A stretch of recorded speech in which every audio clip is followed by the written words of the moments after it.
Voilà, Roland Bourdi et Le Bolzer. Je peux essayer de répondre très rapidement, mais dans la foulée, ça me permet de répondre à Gérard. Je n'ai pas, disait Foucault, et je partage, une morale d'assignement administratif. Et pour moi, c'est pas parce qu'on est professeur, bien évidemment, de psychiatrie, qu'on s'inscrit dans ce que j'ai dénoncé tout à l'heure. Ça me paraissait évident, et si je ne l'ai pas fait, alors j'aurais dû insister davantage. De la même manière que quand on parle de médicalisation de l'existence, ça ne concerne pas les seuls médecins, bien évidemment. La psychologisation de l'existence est une forme de médicalisation, par exemple. Donc, je crois qu'il n'y a pas d'assignation à résidence administrative ou civile dans ce que je disais. Donc ça concernait très précisément une émission qui m'a scandalisé, où il y avait donc un professeur de psychiatrie et un psychiatre criminologue à la suite de l'affaire, n'est-ce pas, du pousseur de métro. Donc je crois qu'il faut quand même être très précis là-dedans. Alors, ceci étant, et par rapport à ce que vous dites, là je ne reviens là-dessus, il va de soi que nous le savons aujourd'hui, enfin nous le savons aussi bien d'ailleurs en psychiatrie qu'ailleurs, et par exemple, si je me souviens pour aussi témoigner, en psychologie, en psychopathologie clinique, nous savons que les recrutements se font sur la base d'expertise qui favorisent certains types de savoirs, qui favorisent certains types de pratiques, et donc par exemple, il va de soi que les expertises des laboratoires de recherche, les expertises de diplôme, sur la base de certaines publications scientifiques, si vous prenez celles dans notre discipline, par exemple de l'ARS, de l'Agence d'évaluation de la recherche d'enseignement supérieur, 98,5% des revues établies sur la liste classant les revues de cette agence, 98,5% sont anglo-saxonnes. Bon, nous savons que dans le modèle anglo-saxon de la psychopathologie et de la psychiatrie, il est DCMiste, il est cognitivo-instrumentaliste pour aller très vite, et que donc accepter ce type d'expertise ou ce type de critères, c'est signer notre acte de décès, notre propre disparition. Alors, par rapport à ce que vous dites, quand même, je dirais, pour aller très vite, ce qu'il est possible de faire, c'est, moi j'avais appelé à ce que, non pas à la désobéissance, mais à l'incertitude volontaire, c'est-à-dire que tous les jours se demander dans quelle mesure, lorsque nous acceptons telle ou telle chose qui n'est pas inclue dans notre protocole, si vous voulez, de poste et de travail, dans quelle mesure nous ne participons pas à transformer finalement ce que nous faisons un instrument d'un pouvoir politique qui transforme l'homme en instrument. Très concrètement, par exemple cette année, nous avons été un certain nombre à refuser de participer aux expertises de l'Agence nationale de la recherche. Je dis qu'il est tout à fait possible, moi j'ai été vice-président et président du Conseil national des universités dans ma discipline, j'ai été élu pendant 15 ans, il est possible aussi d'exiger qu'on lise des articles, qu'on examine des dossiers, et pas seulement qu'on comptabilise le nombre d'articles, non pas en fonction de la valeur de ce qu'il apporte, mais de la marque de la revue dans laquelle il est publié. Donc ne me dites pas qu'on ne peut rien faire, et qu'on doit en quelque sorte, n'est-ce pas, se résigner à l'état du monde. Sinon on va tomber dans la bella hegelienne, croyez pas, c'est pas mon genre. Merci.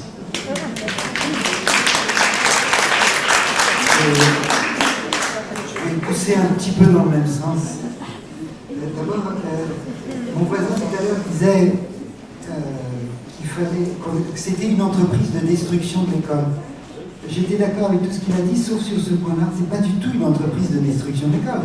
C'est une certaine conception de l'école qui se met au service du marché de l'emploi pour rendre les élèves employables comme on rend les cerveaux disponibles. Donc il ne s'agit pas du tout de détruire l'école. Il s'agit sans doute de détruire l'école qu'il aime, ce qui est un peu différent. Et ça renvoie à une question qui, par rapport aux collabos, aux résistants, je pense qu'il faut qu'on change de catégorie si on veut comprendre la nature de ce pouvoir, qui est éminemment paradoxal. Le pouvoir managérial, il fonctionne en permanence au paradoxe. Donc il ne faut pas penser qu'on puisse y échapper et qu'on soit condamné soit à être dedans, soit à être dehors. Il n'y a pas de dehors. Donc c'est une certaine façon d'être dedans, au sens où à la fois il agit de l'extérieur, mais il agit aussi de l'intérieur, en particulier en produisant l'adhésion. Et pourquoi c'est paradoxal? Je donne juste un exemple, qui est l'avancement au mérite. Il introduit l'avancement au mérite. Ça m'a toujours frappé. Toutes les études que j'ai faites, quel que soit le secteur, tout le monde est pour l'avancement au mérite. C'est avec l'intériorisation du fait que s'il y avait un avancement au mérite juste, évidemment, c'est moi qui en profiterai. Ce qui fait que dans cette individualisation, on ne voit pas pas que collectivement, tout le monde est perdant par rapport à l'avancement au mérite. Ce qui nécessite effectivement une réflexion seconde qui est très très compliquée, hein, à l'intérieur de ces systèmes-là, de mettre en place. C'est une des raisons pour lesquelles je pense qu'il y a une réflexion à mener vraiment sur les formes de résistance, parce que tout le monde résiste individuellement. Pourquoi? Parce que la contradiction, en fait, elle est intériorisée. Il y a une partie de soi qui résiste et puis une partie de soi qui adhère d'une certaine façon. Et ce qui me paraît être une caractéristique de la force et de la puissance actuelle de ce pouvoir, c'est justement qu'il est paradoxal. C'est-à-dire qu'il nous met dans des injonctions paradoxales qui fait qu'on a à la fois intérêt à ces transformations et en même temps que ces transformations sont en train de nous détruire. Et donc, comme par rapport à les injonctions paradoxales, la seule issue, c'est effectivement de passer à la métacommunication. C'est ce qu'on essaie de faire ici aujourd'hui. Et collectivement, il est urgent de développer des espaces de réflexivité collective sous toutes les formes, qu'elles soient comme aujourd'hui, ou qu'elles soient à l'intérieur de nos différentes institutions, etc. Parce que je crois que c'est le seul moyen pour nous de ne pas devenir fous, chacun de son côté.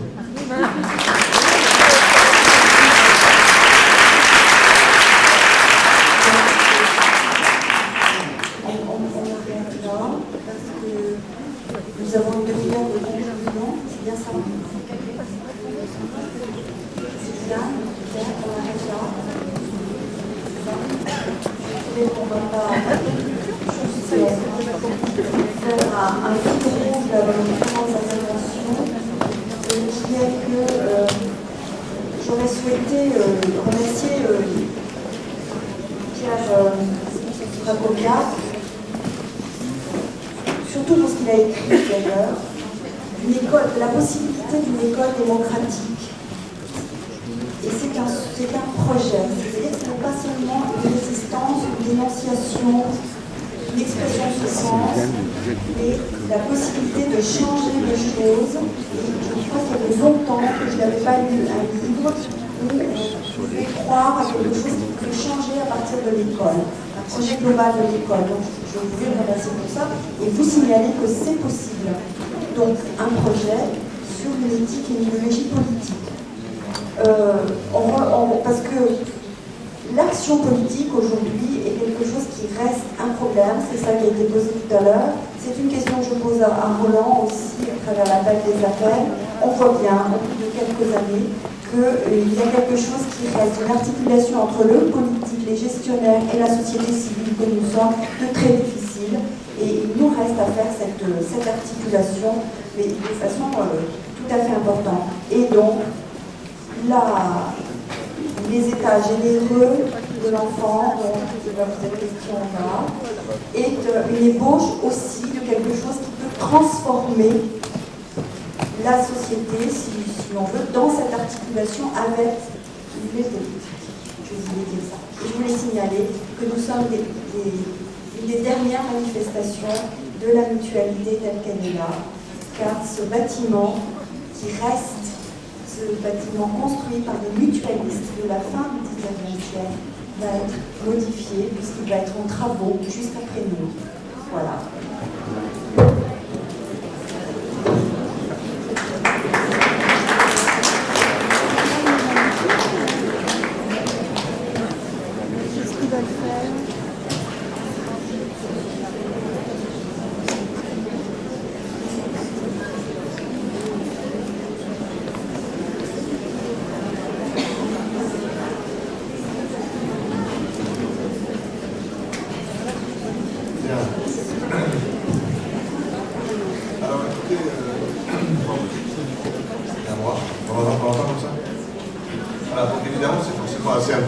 Assez difficile de conclure un tel congrès, qui est le troisième donc, du collectif Patriote Conduite, qui a été, je trouve, un congrès extrêmement intense, intéressant, très, très fort. J'ai essayé de prendre quelques notes au cours de journée sur ce qui se disait, donc je vais pas faire comme les autres, peut-être que j'ai modifié ce que j'ai prévu, parce que je suis arrivé sans avoir prévu, pour d'abord écouter ce qui se dirait. Mais peut-être que si je devais donner un titre finalement à ce que je vais essayer de transmettre rapidement, c'est comme ça que je sois parti à 6 heures, j'ai encore rien dit d'essentiel. Voilà, et je disais que peut-être si je devais donner un titre quand même au propos que j'ai essayé d'élaborer un petit peu pendant la journée, ce serait de faire un plaidoyer contre la peur de l'autre et la peur du penser. Voilà, la peur de l'autre et la peur du penser. Mais bon, il faut absolument que ces conclusions soient un petit peu en forme d'ouverture. Il y a des lignes de tension à laisser en tension, il y a des paradoxes intéressants. Et puis cet après-midi en particulier, mais toute la journée, il y a eu des interventions très fortes, donc après lesquelles il peut être un peu difficile d'intervenir. Voilà, alors je crois que ce qui marque quand même ce troisième congrès, c'est qu'on sent bien, c'est ça qui est très rassérénant d'ailleurs, hein, on sent bien qu'on est en train de passer des refus, du refus, à des propositions. Et sans doute, on en avait déjà envie au moment du deuxième congrès, mais là, il y a quelque chose qui devient plus possible maintenant, et c'est de ce point de vue-là une étape importante. Parce qu'en effet, les refus, c'est bien. Hein. Paul Valéry disait la qualité d'un homme se mesure, la valeur d'un homme se mesure à la qualité de ses refus. C'est très important, mais c'est aussi le pouvoir diabolique, quand même, de nos adversaires, de nous avoir cantonnés dans des refus, parce qu'ils proposent tellement de choses à Bracalabrand qu'on passe son temps à refuser, qu'on n'a plus le temps de proposer. Alors, il fallait qu'un équilibre se trouve, il faut continuer à refuser un certain nombre de choses, mais on ne peut pas se contenter de refuser, il y a des propositions à faire. Et vous voyez, la manœuvre est subtile, hein, parce que si on passe son temps à refuser, nos adversaires disent, ben voilà, le conservatisme, l'immobilisme a changé de camp. Donc il faut faire très attention à se remettre en mouvement, et je crois que c'est vraiment un aspect très positif de ce congrès. Voilà, je dois aller assez vite, je vais pouvoir aller assez vite sur quelques remarques sur le contexte qui ont émergé tout au long de la journée. Moi, je voudrais ajouter qu'il y a quand même différentes façons de faire souffrir les enfants. Il y a la maltraitance directe, bien entendu. On espère qu'elle est assez rare. Enfin, elle existe. La maltraitance physique, la maltraitance sexuelle, la maltraitance psychique, les trois étant plus ou moins diversement associées. Voilà, on espère qu'elle est rare, elle n'est pas totalement, malheureusement. En tout cas, c'est une maltraitance directe. Il y a une deuxième forme de maltraitance, déjà un petit peu plus fréquente, mais plus indirecte, qui est, sans s'attaquer directement physiquement ou sexuellement à l'enfant, le fait tout simplement de ne pas l'investir comme un être existant, de ne pas reconnaître son existence, c'est-à-dire c'est une forme d'affront narcissique majeur que certains États politiques connaissent bien, mais que les sujets peuvent connaître aussi, et que nous ressentons par exemple quand on prend soin des enfants autistes qui ne nous reconnaissent pas comme des sujets existants. C'est une forme de maltraitance envers les enfants aussi. Je crains qu'elle ne soit déjà un petit peu plus fréquente que la première. C'est-à-dire que ce n'est pas une attaque directe, c'est un non-investissement de l'enfant en tant que tel. Sa naissance ne change rien. Et à quoi vont naître si notre naissance ne change rien? Et la troisième forme de maltraitance, de souffrance en tout cas pour les enfants, alors celle-là je pense qu'elle est extrêmement répandue, très indirecte, subtile, pas beaucoup moins spectaculaire que les deux premières, mais très importante quand même, et c'est en quoi je m'intéresse beaucoup aux travaux de l'Institut Pichler-Lozzi, dont je redirai un mot après, c'est que c'est la non-reconnaissance d'un des besoins fondamentaux de l'enfant, qui est de pouvoir exploiter, actualiser, mettre en œuvre toutes ses compétences. À parvenir à mettre en œuvre tout ce dont il est capable, je ne dis pas tout seul, par lui-même, à côté d'un adulte qui souhaite qu'il y arrive, qu'il étaye, qu'il respecte ses rythmes, etc. Et pouvoir actualiser ses propres compétences, toutes ses compétences, fait partie, me semble-t-il, des besoins fondamentaux de l'enfant, et je ne suis pas sûr évidemment que le contexte actuel s'y prête. Le contexte actuel ne s'y prête pas, parce que on l'a senti tout à l'heure encore, on vit sous le poids de trois cultures assez pesantes. La culture de l'expertise, la culture de la rapidité et la culture du résultat. La culture de l'expertise, je vous ai dit, elle disqualifie les parents qui finissent par penser que pour chaque problème de leur enfant, il y a un expert quelque part qui aura la réponse spécifique pour ceci ou pour cela. La culture de la rapidité disqualifie le temps maturatif. Et la culture du résultat disqualifie les processus d'apprentissage, les processus qualitatifs qui sont tout aussi intéressants et importants que le résultat en tant que tel, puisqu'il y a mille et mille façons pour l'enfant d'aboutir à un résultat juste ou pas juste. Voilà, donc ces trois cultures sont vraiment pesantes en ce moment, et je pense qu'elles accentuent vraiment le risque de maltraitance, le troisième dont j'ai parlé à l'instant. Alors je vais passer moi aussi sur ce qui fait la pédopsychiatrie en difficulté, parce qu'on l'a déjà pas mal évoqué. Je dirais simplement que il y a, malgré le dialogue extrêmement intéressant qui commence un petit peu à s'ouvrir entre les neurosciences et la psychopathologie, enfin je dirais, il faut faire attention que le dialogue entre neurosciences et psychopathologie ne nous fasse pas régresser à une neuropsychiatrie infantile linéaire et dangereuse. Il faut faire attention à ne pas confondre les champs épistémologiques. On a bien vu avec l'INSERM que la médicalisation des troubles du comportement, la neurologisation de l'apprentissage, qui disqualifie la pédagogie, l'école, etc., ne peuvent qu'aboutir, c'est en route, à une biologisation du politique, comme nous plaidons tous et dont nous sommes tous pleins aujourd'hui.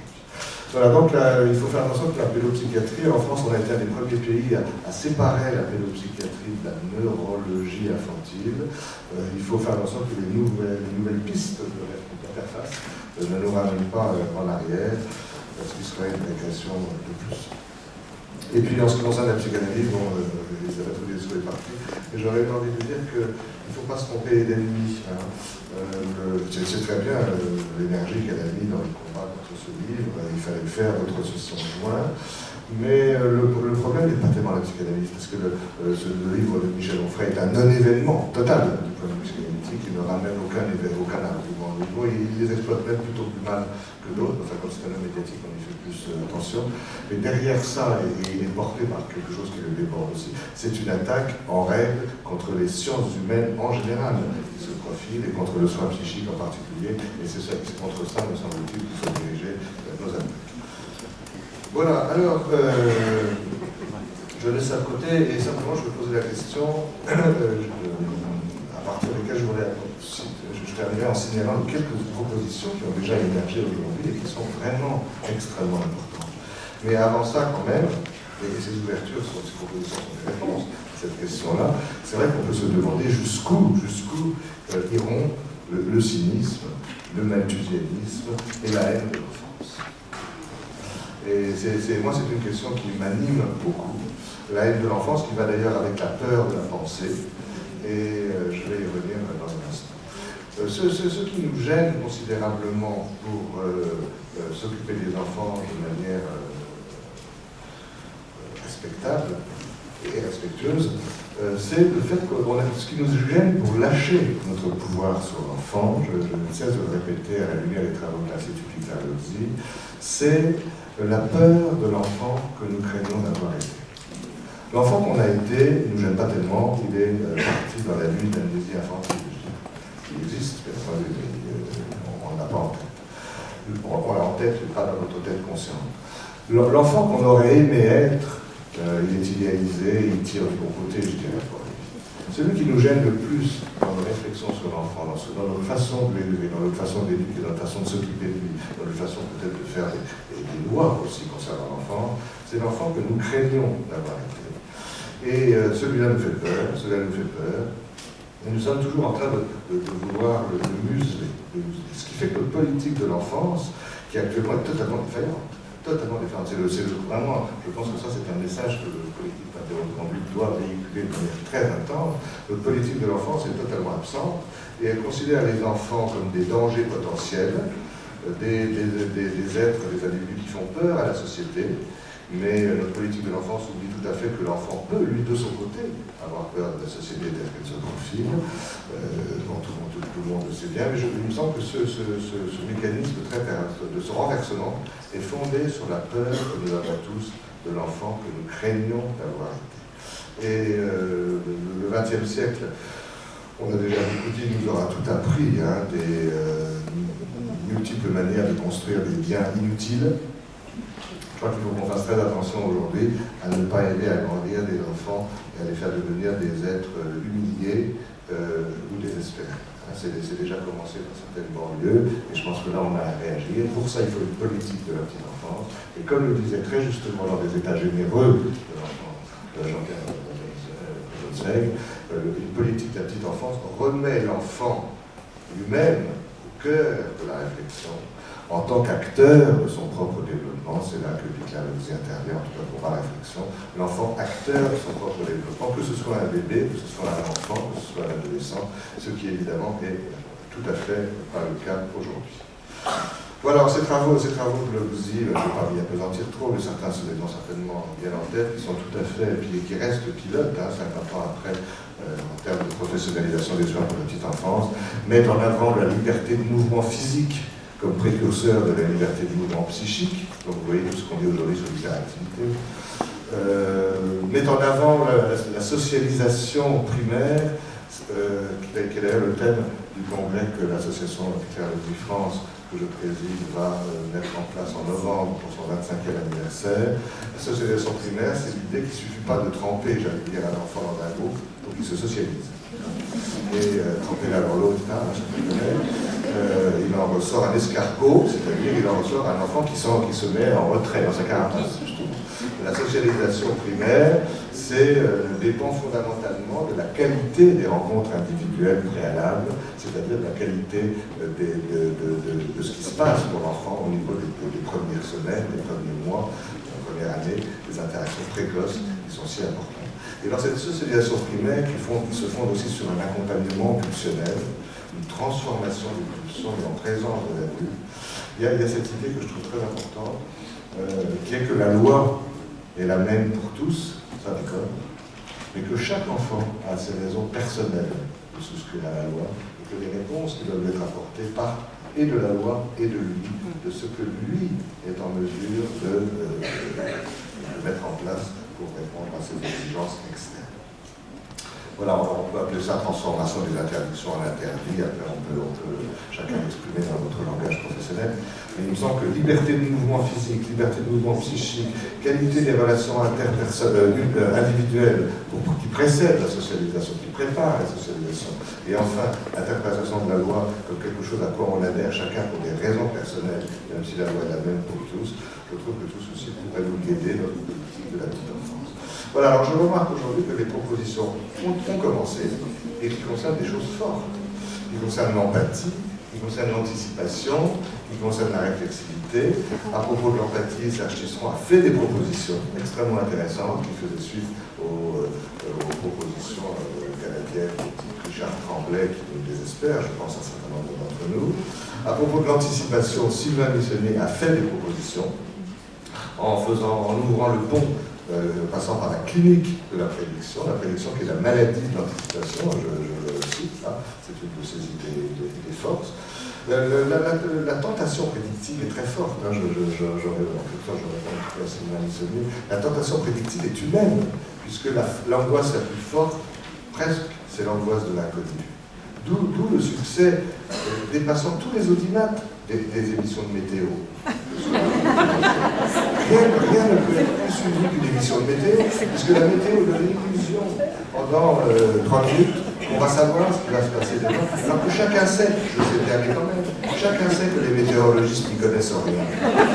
Et pourtant, c'est le top de l'audimat. Ça rappelle d'ailleurs à propos de l'enfant ce que Belzer disait très tôt, hein, qui est très joli par contre, qui est que la première météo se lit dans les yeux de la mère.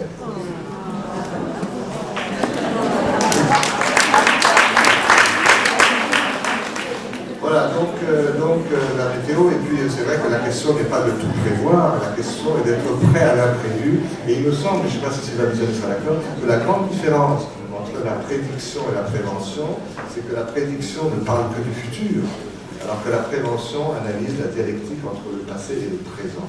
Le passé rend compte de ce que nous sommes devenus, en partie de ce que nous sommes devenus aujourd'hui, et ce que nous sommes devenus aujourd'hui nous permet en permanence de réécrire, transformer, retransformer nos souvenirs des événements du passé. Et il y a là une dynamique ouverte, prévenante, et qui est à l'opposé même de la prédiction linéaire, parce qu'elle est fondée sur la théorie d'après. Et la troisième ouverture qui a été faite, très, très formidable, parce que je ne sais pas si c'était dans cet ordre-là, mais en tout cas, j'ai trouvé les ateliers de philosophie d'Isabelle Millon extrêmement rassérénants, qui ramènent le plaisir de penser, le plaisir de se penser pensant, c'est-à-dire la réflexivité, le plaisir de l'attente, ce que Marcelli appelle la fonction de surséance, savoir sur soi, un travail d'artisan, en quelque sorte, sur la matière à penser, et donc un éloge très bienvenu de l'erreur et de la perturbation. Il y a un petit livre que je recommande aussi à tout le monde qui sont d'Alan Phillips, Les 3 capacités négatives. Alan Phillips est un psychanalyste anglais qui est très winnicottien, qui remarque que la psychanalyse a beaucoup parlé du sexuel, mais finalement assez peu de l'impuissance, pour aller vite.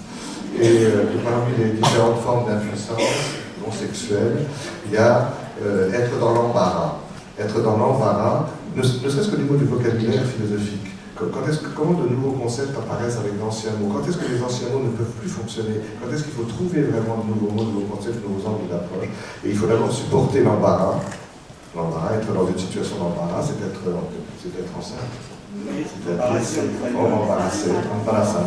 Et donc, c'est-à-dire être en attente d'une conception, en attente de concept. L'embarras d'être perdu. Et il faut d'abord supporter d'être perdu. Tout enfant se perd avant le dip, pendant le dip, et puis il faut supporter ça pour retrouver son chemin. Et puis enfin, supporter d'être pas être tout puissant, pas impuissant, mais pas tout puissant. Et à ce moment-là, la créativité revient. Et j'ai senti qu'il y avait ça dans les propositions très innovantes d'Isabelle Millon.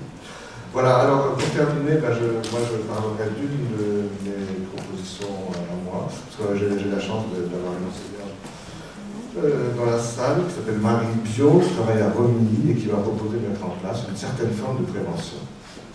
Elle m'entendait depuis un certain temps parler de l'intérêt qu'il y aurait à venir parler des bébés aux adolescents, parce que les adolescents sont très sensibles aux bébés, parce qu'ils sont sensibles aux bébés qu'ils ont été eux-mêmes. Et un jour, elle me disait, mais je vous ai entendu déjà plusieurs fois raconter ça, c'est pas tout de me dire ce que vous avez fait. Parce que je disais, il faut aller dans les classes, il faut leur parler des bébés. À ce moment-là, ils sont très réceptifs. Et bien, je lui ai dit non. Elle m'a dit, venez dans ma classe. Et elle m'a dit remis, et puis je me suis mis dans la géographie, j'ai pensé que c'était à 3 minutes de Paris. En fait, il y a 130 bornes. Donc malgré tout, comme je m'étais lancé, je me suis lancé. Et au bout de l'année dernière, en seconde, cette année en terminale, j'ai été à 2 reprises, je la remercie vraiment beaucoup de m'avoir permis cet essai, deux jours d'intervalle avec 8 jours, 15 jours. La première fois, on leur parle des adolescents, des bébés, des ados, du bébé qu'ils ont été, mais du bébé qu'ils auront, et comment en retravaillant, en repensant le bébé qu'on a été, on modifie quelque chose dans l'accueil du bébé qu'on aura, peut-être. Et on regarde ensemble une partie du film de Lozi, Un lieu pour grandir. En plus, ça tombe bien, en terminale, c'est à peu près dans le programme de la Seconde Guerre mondiale. Et puis on en parle, et puis 8 jours, 15 jours après, je reviens. Et on passe une deuxième partie du film où c'est un adolescent qui revient sur les lieux à Lozi pour parler du bébé qu'il a été, de l'adolescent qu'il est devenu, et ils ont des yeux comme ça. Et l'année dernière, il y a 2 choses qui m'ont touché. L'année dernière, l'un d'entre eux, quand je suis parti, m'a dit, bon, l'année dernière, c'était que non seulement, hein, oui, j'étais à peu près pareil, il m'a dit, je vous souhaite un bel avenir. C'était vraiment très très gentil, parce que je faisais partie de mon avenir, j'ai déjà passé. Et aujourd'hui, et cette année, comme cadeau de remerciement, j'ai eu un biberon rempli de 30 ou 32, je ne sais pas, petits messages que je lis chaque jour. Parce qu'ils ont des yeux comme ça, parce que les adolescents sont fascinés par les bébés qu'ils ont été, et que là on a une prévention pour les bébés qu'ils ont. Voilà, je vais parler là-dessus.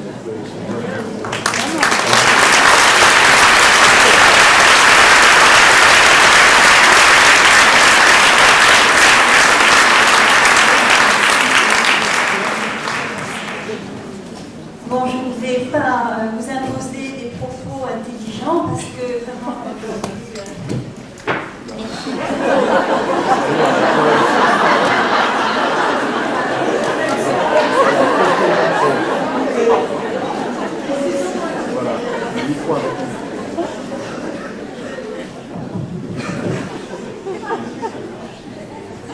Je trouve qu'on a retrouvé ce qui spécifie quand même ce collectif Pas zéro de conduite, c'est-à-dire le plaisir à penser ensemble et à penser en travaillant et en se laissant travailler par le travail des autres. Et s'il y a quelque chose qui nous donne l'énergie quand même depuis maintenant plus de 4 ans de continuer à travailler autant, c'est bien parce qu'il y a de l'intérêt réciproque, parce que nous apprenons sans cesse les uns des autres. Et la pensée, ça prend des formes. Hein, et je voulais juste attirer votre attention sur, vous l'avez vu, Pas Zéro de Conduite, aujourd'hui nous avons voulu travailler sur la question des méthodes.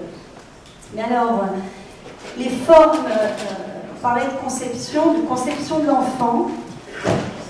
Il y a plusieurs conceptions de l'enfant à l'œuvre. Et derrière ces conceptions, eh bien, il y a des formes différentes pour aborder les enfants. Et là, je n'ai qu'un échantillon, c'est parce que le reste était trop lourd. Les méthodes qui vous ont été présentées ce matin, vous savez, toutes celles qui sont basées sur les programmes de dépistage, les programmes de prévention, d'évolution des habiletés, du développement des habiletés sociales des enfants, de gestion des émotions, de contrôle des émotions, d'évolution de la communication, etc. Ça nous est toujours présenté comme des choses qui vont simplifier notre vie. Mais derrière ça, il y a une drôle de conception de l'enfant, qui est une non-conception de l'enfant, parce que c'est aussi un rapport mortifère à l'enfant. Car c'est un enfant en pièces qu'on nous propose là. À chaque fois, on nous dit c'est simple. Mais toutes ces choses simples mises ensemble, ça nous fait des tas. Voilà. Et dans ces techniques, je prends l'exemple du centre d'excellence du fameux Petit Richard, dont il a été question. C'est pas lui, c'est l'emblème qu'il représente de cette forme de pensée. Eh bien, ça paraît simple, mais alors vous avez l'encyclopédie du Centre d'excellence pour le développement des jeunes enfants. Alors vous avez le tome sur la transition vers l'école, vous avez le tome sur le sommeil, vous avez un autre bout d'enfant, alimentation, vous avez un autre bout d'enfant, autisme, un autre bout d'enfant, attachement, et on pourrait comme ça continuer, hein, l'accueil, les relations entre les pairs, le langage, la pauvreté, le tempérament. Et ça n'est qu'un échantillon. Et puis quand on ouvre, c'est toujours les mêmes termes qui reviennent. Et les termes qui reviennent, ce sont les mêmes que ceux que nous avons eu la tristesse de réentendre mercredi après-midi. Nous étions quelques-uns, infiltrés, il faut bien le dire, aux conclusions des états généraux des enfants qui ont été présentés par Nadine Morano à la clôture, la cérémonie, la réunion de clôture des états généraux pour les enfants qui s'est tenue mercredi après-midi. Et c'est intéressant parce qu'il n'a été question que de mise en place de feuilles de parcours des enfants, de mise en place d'un carnet de parentalité qui permettent de tracer le parcours des enfants, de signature de protocoles entre tous les acteurs de l'enfance et de transmission, de guides de bonne pratique pour la transmission des informations préoccupantes. Je voudrais juste vous citer la façon de présenter les choses. Nous avons besoin de muscler ces cellules d'information préoccupantes. Nous avons besoin d'avoir le même référentiel les uns les autres. Pour cela, nous devons signer des conventions, tous les acteurs concernés. Il faut que chaque personne en contact avec l'enfant signale aux autres acteurs, etc., etc. Il n'est question que de ça. Et là se dégage quel type d'enfant. C'est un enfant qui est toujours un enfant qui pose problème, un enfant qui a des problèmes, un enfant qui est en souffrance, un enfant victime, ou un enfant fauteur de troubles, potentiellement capable de faire souffrir ou de fabriquer des victimes. Et avec ces systèmes d'emboîtement qu'on a déjà beaucoup dénoncés, on a une prévention qui s'appelle la prévention par appui. Voilà. Ça va devenir bientôt quand même un outil de base, hein, car il s'agit d'avoir une transversalité des outils pour tous les acteurs en contact avec les enfants et les familles. Et ces protocoles, ces dispositifs, signent la tentative d'éradiquer les métiers. Car derrière, il y a quand même cette idée de supprimer ce qui constitue les cœurs de métier. Et pourquoi il est question parce que l'attaque, c'est toujours la même, c'est de dire que nous ne sommes pas capables, nous les professionnels, de travailler ensemble, de mettre en réseau, de partager, etc. Pourquoi ces cœurs de métier sont à balayer d'un revers de protocole? C'est parce qu'il y a effectivement quelque chose qui n'arrive pas tout à fait à céder chez les professionnels qui s'occupent d'enfants et de familles.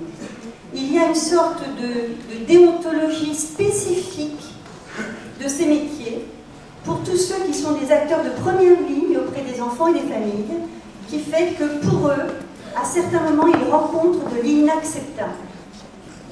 Parce que les ressorts sur lesquels nous nous appuyons pour avoir pour faire ce parcours-là et ces métiers-là sont des ressorts personnels, historiques, profonds, et qu'il y a un moment, nous ne pouvons pas nous en laisser compter de ces chimères, de ces histoires selon lesquelles on pourrait dresser le comportement des enfants. Et puis, c'est intéressant de voir que les États généraux ont réussi en 6 mois de travail, avec beaucoup de moyens, d'argent, de secrétariat, d'enregistrement, à rédiger finalement ceci. 47 demi-pages très aérées. Très aérées. Concomitamment,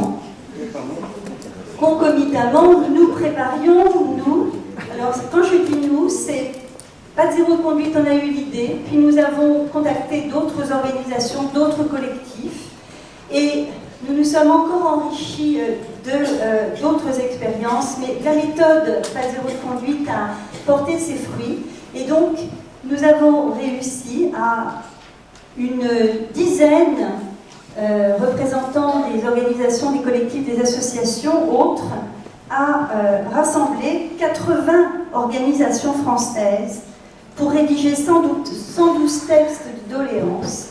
Et là, je peux vous dire qu'on est à près d'1 kilo et à 216 pages, plein format, bien tassé. Alors la différence, elle est là. La différence, elle est que d'un côté, il est possible de travailler ensemble, de décloisonner, car les fameux cahiers de doléances, c'est pas seulement la prévention et la petite enfance, c'est la grossesse, l'hôpital, les enfants porteurs de handicap, les droits d'enfants, l'école, l'éducation, l'art, la culture, les loisirs. Autrement dit, il y a là une conception de l'enfant qui est prise vraiment dans sa globalité. Et c'est là, je crois, ça a été dit cet après-midi, qu'on est dans l'avenir de nos projets. L'avenir de nos projets, c'est effectivement de rassembler, on a pensé plusieurs fois à un forum des bonnes idées, des bonnes initiatives, pas au sens de bonne et la mauvaise. Vous savez, c'est comme ça, c'est comme quand on dit « Ah, j'ai une bonne idée ». C'est-à-dire qu'elle vaut pour le temps où elle a du sens dans un contexte donné, en réponse à une question, une problématique, etc. Voilà, je ne serai pas beaucoup plus longue, mais je voudrais, pour conclure, vous lire juste un extrait d'un roman que je me suis mise à lire la semaine dernière, ne sachant pas que j'y trouverais cela. Ça, c'est évidemment l'art et l'inconscient sont des bons copains. C'est un livre d'Alexandre Jardin qui s'appelle « Chaque femme est un roman ». Alors, évidemment, je l'ai pris à la gare. Et, parce que c'est vrai ce que dit Bernard Goltz, avec Pas de zéro conduite, il s'avère qu'on voyage énormément. Et que les gens viennent à notre rencontre et qu'on va à la rencontre de toutes ces personnes qui, partout, en France, en Suisse, en Belgique, en tous les cas pour ceux qui parlent français, et puis bientôt au Canada, nous allons aller travailler avec nos amis canadiens. On fait de bonnes rencontres. Et il raconte, Alexandre Jardin, qu'il venait de perdre son père, que la famille était écrasée par le deuil, et que sa mère, qui était un personnage endiablé, un dimanche a voulu les sortir de leur torpeur. Et elle leur a dit, voilà, j'ai trouvé un jeu. Vous savez, c'est l'histoire des points du carré avec 16 points. Il manque, c'est 4 x 4, 4 x 4 points. Vous connaissez ce jeu. Et il s'agit de tracer un trait, de faire 4 traits sans lever le stylo pour relier tous les points. C'est un problème de Morpion. Et il dit qu'il s'est cassé la tête pendant 24 heures à chercher à relier tous ces points pour faire un carré. Car le titre de notre colloque, c'est quand même bien, mettre les enfants au carré. Comment diable n'utiliser que 4 droites? Mon stylo hésite de point en point, se cogne dans ce parallélépipède qui me bloque. Je sèche encore. Le triste bon sens ne m'est d'aucun recours. Maman me donne alors la solution de ce jeu, ses lèvres. Il suffit de prolonger les droites en sortant du carré. Sortez du carré, les enfants. Sortez de tous les carrés, nous dit ma mère. Le stylo de ma mère sort alors du carré que mon esprit m'avait enjoint de respecter, sans que personne ne me l'ait demandé. Et elle relie les 9 points en formant 4 droites. À cet instant-là, ma mère m'a souri. Elle a alors compris que je sortirais toujours du carré. Ce sourire-là de ma mère, au pire moment de notre vie, dans l'eau noire du deuil, m'est resté. Je le garde par devers moi comme un talisman vivifiant. Lorsque la houle des contrariétés m'accable, je revois son stylo qui sort de la figure que mon cerveau m'avait imposée par un curieux automatisme. Et je prends toutes les tangentes en osant une ouverture de combat.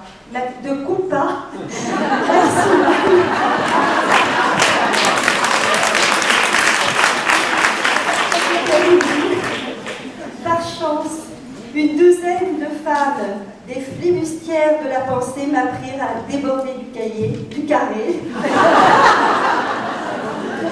me firent appareiller loin des eaux trop navigables de la réflexion, à sortir du rang de la connerie humaine.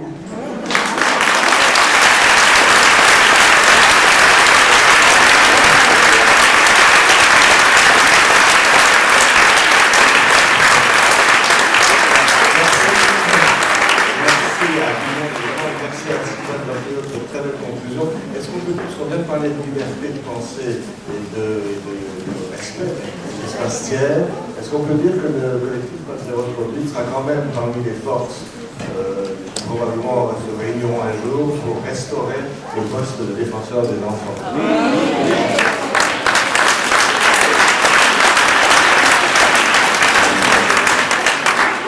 Je voulais vous signaler que le samedi 16 octobre, il y a la journée d'études de l'ANAPSI.